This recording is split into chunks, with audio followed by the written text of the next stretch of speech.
வேதாகமத்தை ஆண்டவர் முத்தம் கொடுக்கிறதுக்கும் கட்டி பிடிக்கிறதுக்கும் பத்திரப்படுத்தி வைப்பதற்கும் கொடுக்கவில்லை.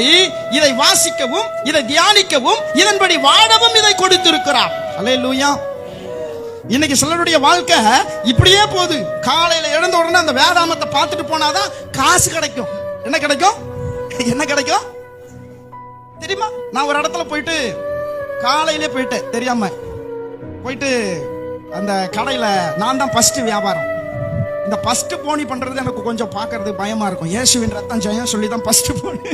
ஸ்தோத்திரம். காலையில போயிட்டு அந்த கடையில நின்றுட்டு அப்பந்தான் அவர் திறந்திருக்காரு போது. என்ன செஞ்சார் தெரியுமா? நான் காசு கொடுக்குறேன், டக்குன்னு இருங்க அப்படின்ட்டு பைபிள் எடுத்தார். பைபிள் எடுத்து இப்படி நல்லா விரிச்சு இப்படி காமிச்சார். இதுல வைங்க அப்படின்னு. ஃபர்ஸ்ட் காசு எதுல வைக்கணுமா? என்ன ஒரு பயபக்தி, என்ன ஒரு இதுல காசு வச்சிருங்க. ஏன்னா முதல் காசு வரும்போது என்ன செய்யணும்? பைபிள்ல வச்சா அடுத்தடுத்து வியாபாரம் அமோகமா இருக்கும். அடுத்து வரவன் பீடி, சிகரெட்டு, குக்கா, ஆன்ஸ் எல்லாமே கேட்கறான். எல்லாத்தையும் எடுத்து கொடுக்குற. வேதம் என்ன சொல்லுது? அல்லேலூயா. அன்பு தேவப்பிள்ளையே,